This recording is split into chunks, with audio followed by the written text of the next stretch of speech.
Dije recién que había que tratar de entender este momento histórico y anuncié que íbamos a tener invitado a un sociólogo que tiene conocimientos por estudiar la sociedad, sus estructuras, sus características, tiene que unir a la historia, al pasado, ver qué efecto tiene en el presente. Y fuera de cámara le decía que una de las cosas que nos preocupa cada semana es qué esperanzas tenemos para el futuro. Si toda la discusión es el pasado o las cosas del presente, como que el futuro no lo alcanzaríamos nunca. ¿Hay esperanzas? Sin ninguna duda que hay esperanza, aunque tengamos las dificultades que tengamos. Bueno, escuchémonos para ver qué esperanzas existen todavía en este país. El invitado es el sociólogo abogado Omar Argüello, egresado de la Universidad de Buenos Aires, máster en Sociología de Flaxo, Santiago de Chile, miembro del Club Político Argentino.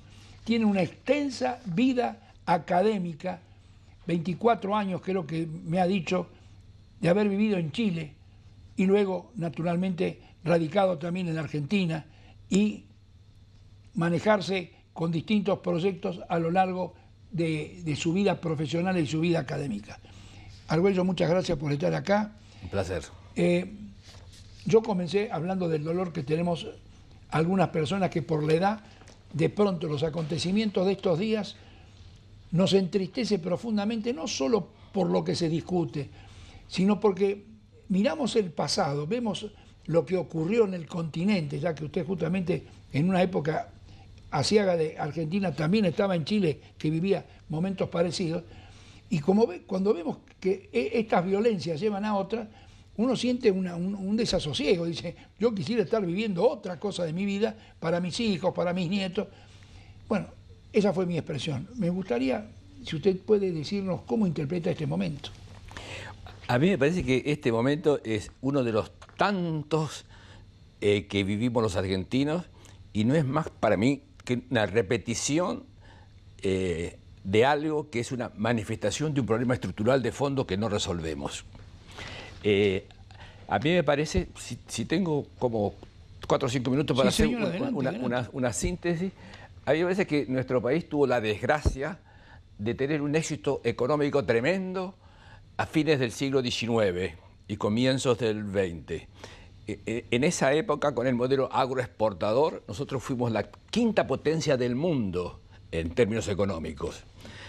Eso empezó a decaer ya con la Primera Guerra Mundial y termina en el 30, donde el modelo se agotó y con eso se llevó puesto también la institucionalidad política, ¿no? y sacaron a libre. Desde entonces Argentina no encuentra la manera de producir riqueza. 87 años. Y hubo intentos, hubo Pinedo en la década infame, y hubo muchas... Hubo un Frondizi, hubo un Ilia, hubo intentos. Y hubo un Alfonsín, ¿no? Pero no, el único, desde mi punto de vista, el único que intentó fue Frondizi, pero en condiciones políticas de una inestabilidad bastante grande, porque además ejercía un poder medio prestado, digamos, porque tenía que los votos prestados. Sí. Entonces, pero en realidad nosotros nunca fuimos capaces de crear un sistema productivo eficiente que creara riqueza. Con el agravante de que culturalmente estábamos acostumbrados a vivir bastante bien, digamos. Nos habíamos creído que éramos una potencia mundial económicamente. Y eso perduró décadas. Yo creo que perduró hasta ahora, digamos. Entonces, frente a una sociedad que tenía como fantasía que estábamos en condiciones de vivir muy bien y no generábamos los recursos para atender esas necesidades, entonces ¿qué hacía frente a ese tipo de cultura bastante facilista? ¿Qué hacía la clase política? Tanto peronista como radicales. Atentamos las demandas. Y entonces si pedían más derechos y más concesiones y más beneficios, démosle. Pero para esas cosas tienen una contrapartida que se llaman recursos. Y si esos recursos no están, hay que o dar vuelta a la maquinita para emitir moneda, o tomamos préstamos afuera y nos endeudamos. Y entonces se produce un círculo para mí perverso que es no hay producción, no hay inversiones, por lo tanto no hay fuente de trabajo con empleo genuino realmente. Entonces, el Estado sale... Empleo genuino que tenga durabilidad, ese es lo que usted dice, no que abro algo y lo cierro dentro de 60 días. Tiene que tener durabilidad y tiene que tener alta productividad, porque si usted produce con poca capacidad técnica, necesita mucha fuerza de trabajo, mucho tiempo, y vende, y no puede competir con el extranjero, con las mercancías que se producen. Entonces, necesariamente pagan bajos sueldos, porque si usted vende mal y no tiene ninguna característica especial como para imponerse en el mercado, usted tiene poco empleo, inestable y mal pago. Entonces, eso, en lugar, la clase política, que yo creo que era fundamental responsable de todo este asunto, y hablo de todas las clases políticas hasta ahora, que podría ser un momento distinto, si hay tiempo lo conversamos, aunque es complicado. Entonces, el Estado dice, bueno, hay desocupación, hay desempleo, hay pobreza. Pero la pobreza es el resultado. En nuestras edades de jóvenes no hablábamos de la miseria, ¿se acuerda? Para nosotros no iba a llegar nunca a la miseria. Hasta lo que se llamaban Villa Miseria eran un encanto comparado con lo que... de los barrios. Con lo que eran realmente barrios obreros. Así es, barrios obreros, exactamente. Pero el problema entonces es que en lugar de crear las condiciones para que haya inversión y para que haya empleo genuino y para que haya bien pago, entonces el Estado, asistencialismo, planes o empleo público. Entonces, en lugar de atender el problema de fondo, que es generación de riqueza, el Estado lo cubre. Al necesitar cubrir con todas las demandas de planes sociales, jubilaciones, empleo público y demás, yo tengo que aumentar los impuestos porque de algún lado tengo que sacar plata, ¿verdad? Al aumentar los impuestos, castigo más a una economía ineficiente y poco productiva. Que no quiere pagar los impuestos. Y que no quiere pagar. Entonces, eso es un círculo vicioso por el cual, bueno, en resumen, porque no creo que tengamos mucho tiempo, en resumen, si no tenemos una capacidad de generar riqueza, no hay posibilidad de que se satisfagan las demandas genuinas que hay. Usted me dijo que quería hablar de este momento, pero que es un poco complicado. A mí me importa que hable 2 minutos, 3 minutos, y después quiero ver su proyección al futuro. No, por favor. a mí me parece, el caso Cambiemos, el caso Macri, si usted quiere. Yo siempre trato de, como buen sociólogo, como sociólogo, no de bueno, mano, que decir, por mis obligaciones como sociólogo, trato de tomar un poco de distancia de todo, si no uno realmente se partidiza, hace propaganda y no es el caso, no ayuda a nadie. Macri fue una sorpresa, y para muchos muy desagradable, digamos, que apareció este señor ingeniero para los ricos. Que no venía de la política. No venía de la política. ¿Qué quiere decir que no venía de la política, digamos? Quiere decir que no pasó por... Venía de la política deportiva. Está bien, pero ¿qué quiere decir? Que no había militado, que no pasó por Franja Morada, que no... No tenía unidad básica. Claro, bueno, pero para ejercer el cargo de presidente de la República, yo creo que algo debe tener. Tenía 8 años de ciudad. Tenía 8 años de ciudad. Que es cierto de que no es muy comparable porque en la ciudad el tipo de problemas que hay que resolver, de inflación, de abrir el mercado externo o no, digamos, me parece que... Pero en todo caso, a mí me parece que dice cosas... A mí me parece que se plantea cosas muy, muy sensatas, que es no gastar más de lo que tenemos, de lo que se recauda. No poner cargas impositivas que ahuyente cualquier capacidad de inversiones.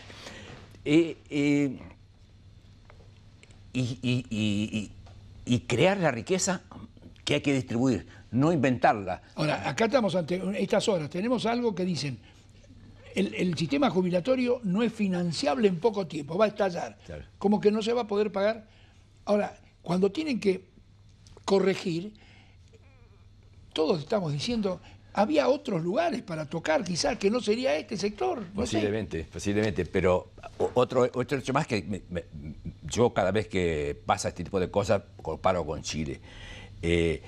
Independientemente de que posiblemente haya sido equivocado buscar el ahorro en este tipo de cosas. Acá hay un grupo de 5 o 6 mil personas, 10.000, impiden que funcione la democracia. Ese es el otro aspecto. O sea, después de todo somos una democracia representativa. Han sido muchos más. Hay que reconocer que ha habido una movilización grande, en ¿no? estas horas. Pero de todas maneras, ¿quién hace la política?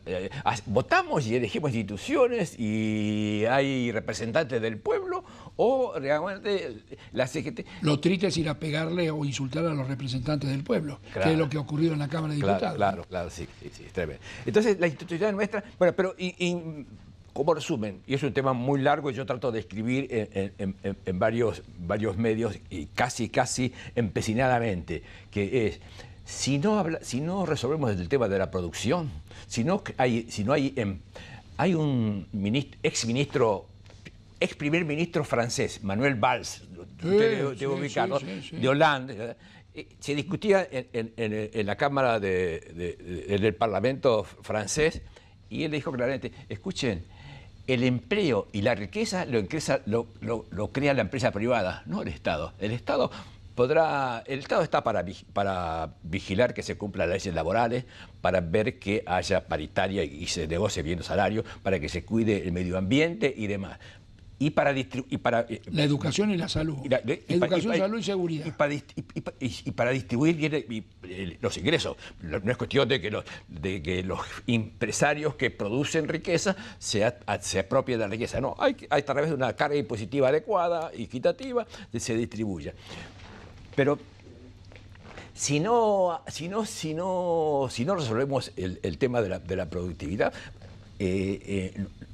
la pobreza no hay forma de atajarla. Pensar que la distribución es a través del asistencialismo es de patas muy cortas, porque necesariamente si usted tiene que atender cada vez más planes sociales, cada vez incremento de la situación familiar, si tiene que pagar mejores jubilaciones y todo demás, y no tiene recursos, y si los recursos se los quiere sacar a una empresa que está un poco con poca capacidad, porque la empresa tiene cargas impositivas tremendas, tiene costos laborales, no salarios. Costos laborales que son imposibles. Indirectos. Usted debe conocer de que no tanto para el costo laboral, pero sí para la carga impositiva. Hay mercaderías que las sacan a Paraguay y en Paraguay usted los compra más baratos que en Argentina. Insólito. ¿Eso qué quiere decir? Que la carga impositiva, que a veces llega al 50%, es lo que hace que sea imposible comprar. Venderlo bien. Mientras no haya... es decir, usted centra todo esto en la cuestión económica y en la falta de caminos económicos que generen riqueza. No digo que haya ninguna prueba, porque en lo social es difícil encontrar pruebas como en la física o pero lo que quiero decirle es que nosotros llevamos 70 años por lo menos con gobiernos dictatoriales algunos, pero muchos gobiernos democráticos, y estamos todavía con el 30%, más del 30% de pobres. No se puede explicar eso. La única explicación es que no se produce. Que si se produjera, si hubiera empresas que invierten, habría gente ocupada. Entonces yo tengo que dar mucho menos planes sociales. Y tengo que dar mucho menos empleo público. Entonces, Ahora, ¿cómo hace usted en este momento? El Estado está cargado, el Estado nacional y los provinciales, cargado de empleados que fueron en los últimos 15 años, para no aplicarle solo a un gobierno. No más todavía. El que vino. Irigoyen empezó en la provincia de Buenos Aires con una carga de empleados públicos inimaginable. Bien. ¿Cómo se resuelve eso respecto de la gente que está ahí hoy? Porque la gente que pueda ser desplazada, a algún lado tiene que ir. Claro. No podemos aumentar todavía la desocupación mucho más. Esa era otras dos cosas. Yo decía de este intento de Cambiemos, que no sé dónde vaya a parar, pero intento diferente. Digamos, es la primera vez que se pone el acento en la producción. Es la primera vez que se dice, removamos los obstáculos para que haya producción eficiente, menos cargas impositivas, pero entonces no gastar más de lo que se tiene, no tanta carga impositiva para que la gente invierta, y sobre todo eso lo hace con gradualismo, me parece fundamental. Y si yo veo que ya he leído que usted aplaude lo del gradualismo y no el shock. Pero es fundamental, por dos razones. Una es política, que si usted no es gradual, se lo llevan puesto, disculpando la expresión. Digamos, usted no tiene gobernabilidad posible. Por lo tanto, si quiere gobernar y quiere seguir, una cosa es si fuera una dictadura. La ventaja de Chile, hablando con mucha pena, fue que tuvieron una dictadura eficiente que hizo todo el trabajo sucio que había que hacer y le entregó una economía bastante floreciente. Y que los gobiernos siguientes la continuaron, ¿no? La continuaron totalmente. Aún Ricardo Lagos, que soy amigo y trabajamos juntos en Flaxo en esa época, era el secretario general de la Flaxo. Entonces, digamos, en nuestro país, digamos, ninguno se anima a hacer... porque el costo sería muy grande. Entonces, el gradualismo, yo digo, para poder seguir haciendo el programa económico, político que usted lo quiere, hay que hacerlo, hay que tener el poder. Si usted quiere hacer el shock, se lo llevan puestos. Solamente puede ser el shock una dictadura. Una democracia no podría ser. Hay que ir un paso atrás de otro. Y segundo, ese es el lado pragmático, digamos. Pero otro lado es el lado humano. No se puede hacer shock porque no se puede hacer un ajuste tan fuerte de que la gente no llegue a fin de mes, que no pueda comer. Entonces, de esas dos razones me parece que se justifican fundamentalmente el gradualismo. Y la segunda es la búsqueda de consenso. Ahora, hay una parte de la sociedad que es la que está en las calles gritando, que no cree que haya gradualismo, cree que hay shock, cree que hay violencia. Pero ¿es solamente político ese grito o es algo yo creo que consciente? Cuando uno lee la sociedad, y usted debe saber mejor que yo, que seguramente que hay que leer lo que dice el círculo rojo y lo que dice el ciudadano de a pie. Porque mientras esto pasa, incluso intelectuales brillantes como Beatriz Sarlo y demás dicen que esto es una cosa tremenda, el 22 de octubre hubo otro tipo de respuesta. Entonces, no siempre lo que escuchamos en los medios de los analistas muy ilustrados y muy fundamentados en sus opiniones responde a la realidad. Hay ciudadanos comunes que entienden o tienen un poco más de esperanza, un poco más de paciencia para esperar. Ahora, de todas maneras, el éxito no está a la vuelta de la esquina. ¿Usted cree que los golpes que han ocurrido en estos últimos días puede turbiar la situación de Argentina ante el mundo, puede ralentizar las inversiones que algunos estaban mirando, que no sabemos si van a llegar o no? ¿Todo esto puede ir un poco para atrás? Yo creo que... ¿O lo van a tomar como un accidente circunstancial? Mire, nosotros venimos de una opinión mundial de las peores. No es favorable. De las peores. Por lo tanto...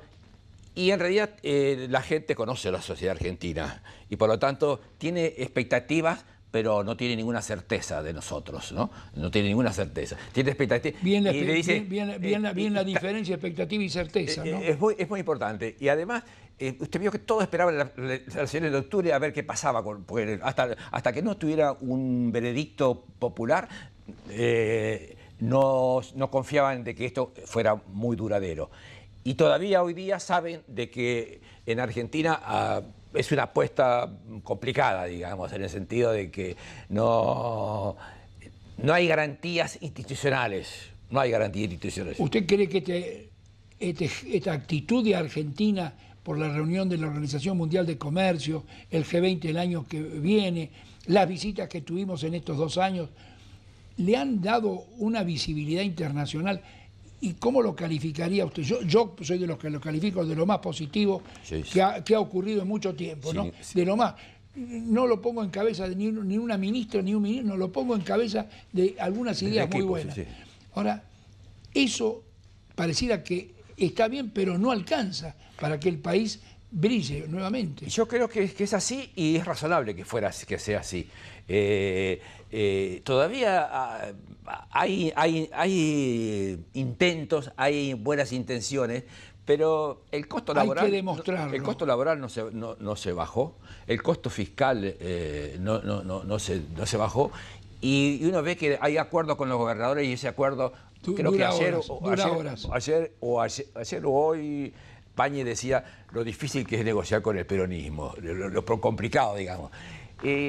Cuando Pichetto, y yo creo que honestamente Pichetto está cumpliendo un papel bastante importante en la gobernabilidad argentina, y hay que reconocérselo. Sin embargo, Pichetto dice, nosotros no vamos a votar la reforma laboral hasta que no venga la CGT. Entonces, si el Parlamento depende de otro poder, del poder sindical. De una corporación, discúlpeme la expresión, digamos, de una corporación de intereses que realmente no hay que confundir necesariamente con el movimiento obrero, ¿no? Porque me parece que muchas veces se defienden intereses como obras sociales, etcétera, etcétera, donde hay unos negociados bastante fuertes, y si eso si el Parlamento tiene que consultar ahí, entonces, ¿qué clase de democracia representativa tenemos? Yo creo que el Parlamento tiene que consultar a todos los sectores, eso sí, ¿no? Eso, sí, pero no determinarse por lo que le dice el sector. Pero el Parlamento tiene que saber de que, usted dijo muy bien, todos los sectores, y hay choque de intereses. Entonces, si acá todos los grupos de intereses que son fuertes no ceden un poquito cada uno, no tiene arreglo. En poco tiempo ya vamos a estar en nuevas elecciones presidenciales. Y ya voy culminando con esta entrevista. ¿Qué nos falta para poder ordenar mejor nuestra salida dentro de 2 años? Nos faltan partidos políticos, nos faltan reformas de la ley electoral. ¿Qué nos falta? Bien. Además de la productividad, que ya usted lo ha explicado muy bien. Yo creo que falta más consenso. O sea, este país no lo arregla una sola fuerza política, esto es obvio, ya lo he dicho, pero creo que es la primera vez donde yo veo desde los que llegaron al Estado, los que tienen el poder, tanta voluntad de diálogo y de consensuar medidas, de escuchar y de rectificar. Aquello de tocar el timbre, usted lo ve como algo positivo.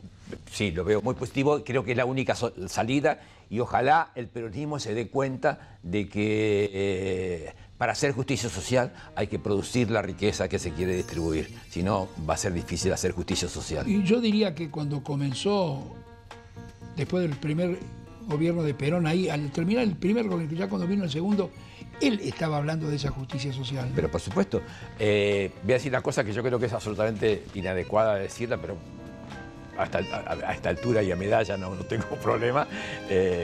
Yo creo que Perón, 2 cosas.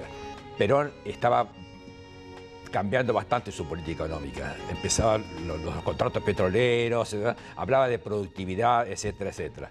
Segunda cosa que quiero decir, de que el golpe del 55 fue lo mejor que le podía haber pasado al peronismo, porque realmente, si tiene que terminar el gobierno, seguramente iba a tener muchos problemas para justificar su... Había una declinación en ese momento. Pero tremenda, digamos. Yo creo que... y eso también pasó en Chile, digamos. No fue absolutamente... El golpe de Estado a Salvador Allende no fue para nada necesario. Ya no hubo gobierno más democrático que el de Salvador Allende de adelante. No tenemos tiempo para esto. Bueno. Por 2 razones. Primero, porque Salvador Allende, el Chicho, como decía, era realmente demócrata. Y segundo, porque no podía. O sea, tenía la Cámara en contra. Todo eso. Tenía la policía, el carabinero en contra, y tenía el ejército en contra.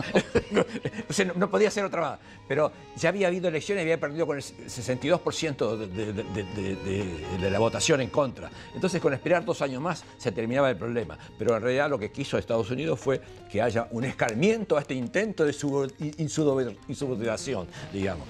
Arguello, vamos a seguir. Siempre hay capítulos y capítulos. A su disposición. Lo vamos a llamar en otra oportunidad para seguir con estos temas. Muchas gracias. Será un gusto, muchas gracias. Director, un momento y ya regresamos.